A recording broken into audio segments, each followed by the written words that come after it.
So a lot of people tend to hire employees, and when you first are starting out and you're a little bit smaller, a lot of your employees are going to tend to be multi-hat wearing type people. They're going to bounce around doing different things all the time, but over time you have to really develop a way to actually get people in the door. Well, one of the hardest things about getting people in the door is a lot of people try and hire for experience. We actually have grown pretty much entirely from the aspect of strictly trying to not hire people with experience. It's very rare, actually, internally, and that's purposeful. At the end of the day, to the model that we have kind of pushed out to people, that's not something a lot of different agencies can do, or they feel they can do because a lot of times they don't have the resources. They don't know how to train these people. Well, the good part about that is, we tend to be able to kind of share that information. So one of the major things, something as simple as onboarding people. So we actually share across the board our entire structure onboarding employees. And this is very crucial because in my opinion,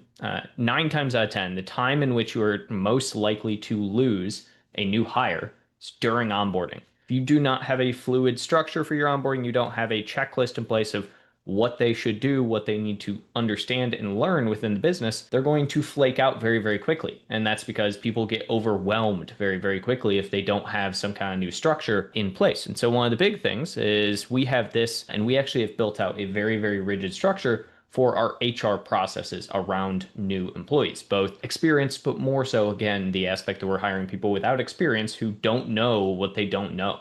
Right. And so a couple of things in that we end up having to do a recruitment. So we're actually offering the job across the board. We have several different job sites that we currently work at. A lot of people try and hire, I think, in this day and age off of a referral, which works for smaller agencies. But as you are starting to scale, you need to expand where you are putting out your hiring practices. I've seen a lot of people nowadays try and avoid job sites as much as possible, and I will tell them that that's usually just a bad move. Referrals only get you so far because it's only as large as your network is at the end of the day. So utilizing a structured list like this, we have an entire checklist for onboarding new hires, right? So we have to have a survey done. We have to confirm dates. We have to make sure that they have everything they need to get the job done. We have to actually set up all of their tools. So internally, we utilize Google, which I would assume many other people do as well. There's kind of two worlds of thought. Either you're a Google org or you're a Microsoft org, which I think for agency world and remote, most people nowadays are Google, but granted, Microsoft probably wouldn't be around if most people were, I suppose. That being said, the point of having a checklist like this is exactly as I mentioned, to essentially make sure that you can onboard people effectively. I think that is one of the most crucial areas that when agencies are scaling, they fail at, is just getting people in the door for onboarding, and then immediately those people fall off. They don't know what their job role is. They don't know where everything is. They don't know, what tools to use, what tools not to use for their role. And so creating a checklist across the board internally from an HR perspective is one of the biggest areas that I think agencies in general need to grow. We create SOPs and checklists for everything for audits. So you can actually see every single one. We start with who is this for, right? Standard SOP.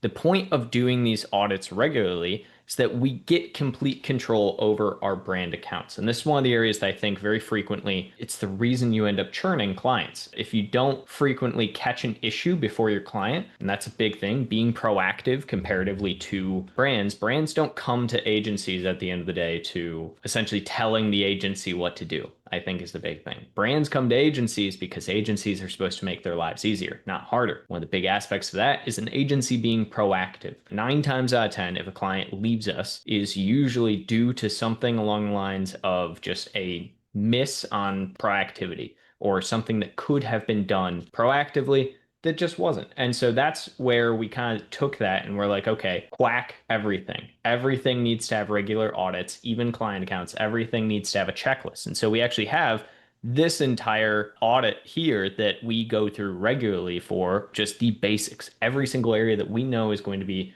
the most common miss of something happening.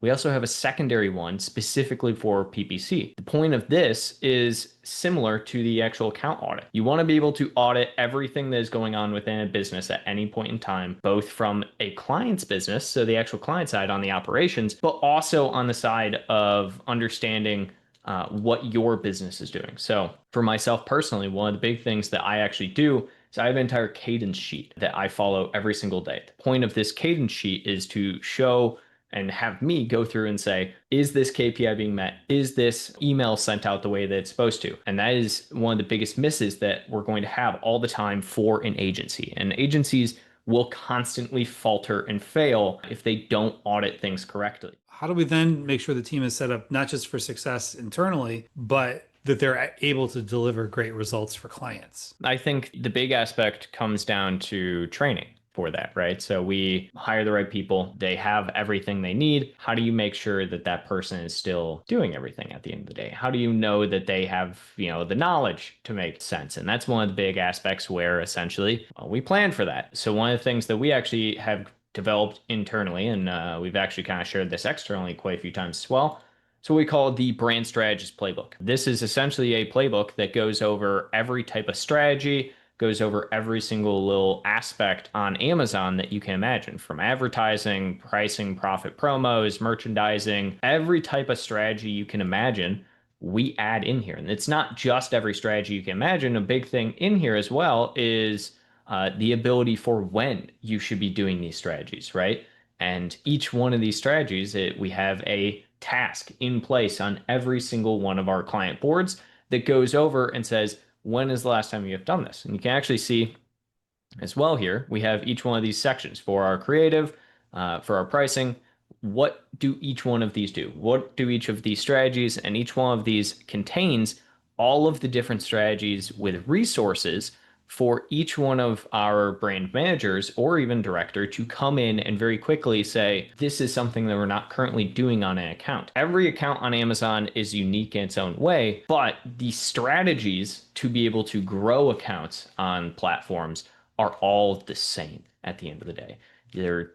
We're coming up with new strategies all the time, but every single time we do, we throw it in this. And the reason we throw it in this is it gives one warehouse of just strategic information that we can then take and pivot onto any client account that comes through. But the only way that that's going to happen is if you have people in place who know how to utilize those. So we try and lower that barrier of entry as much as possible so you can essentially say, you don't need a brand director or someone with 5-10 years of experience managing accounts, right? It allows the brand directors to, from a high level, pivot and give strategy to a multitude of accounts, and brand managers to then see that strategy and say, yes, we're going to do X, Y, and Z all at the same time and pivot that to ensure success on accounts. And that's one of the biggest areas that people are going to tend to fail at, I think, within an agency, is making sure that, yes, you have a level of experience there. And just because we hire and train a lot of people internally doesn't mean there isn't experience, because there is. There's a lot of experience, but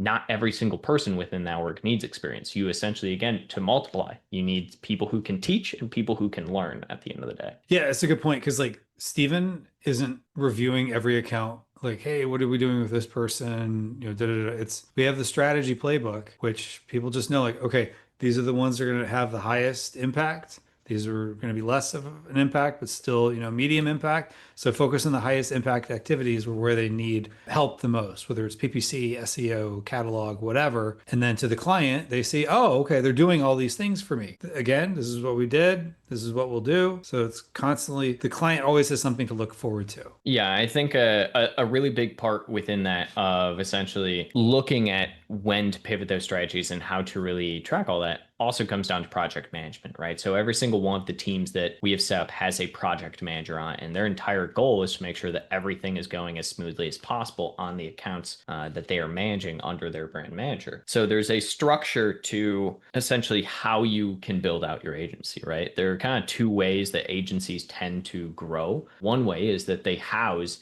each type of department into their own little area. So you can have like an advertising department, a design department, and then you have like your strategy department, right? And then you have your project managers. That's one way. I've seen that. It's okay, but I've never seen an agency that is like that and built like that scale effectively. And it's because at some point you lose that aspect of, a graphic designer is doing X and an advertiser is doing Y, and they both have the same idea in mind for an account that they're both working on, but they're not doing the same things, right? They're not talking, they're not invested in just the account that they are assigned to. Whereas what we do is we essentially structure as entire teams that are dedicated to the accounts. And this makes it so exactly what you're talking about. Steven doesn't have to look at any individual account.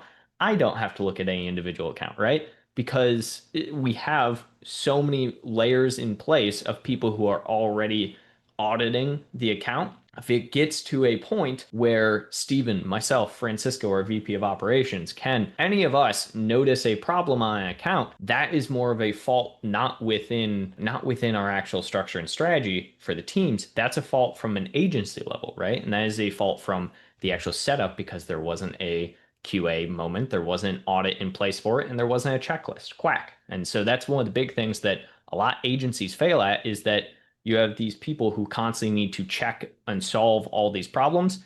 The only reason they're constantly doing that is because they don't have the audits in place to solve the problem before it even gets to them. Prevent the fire so you're not putting out fires all day long.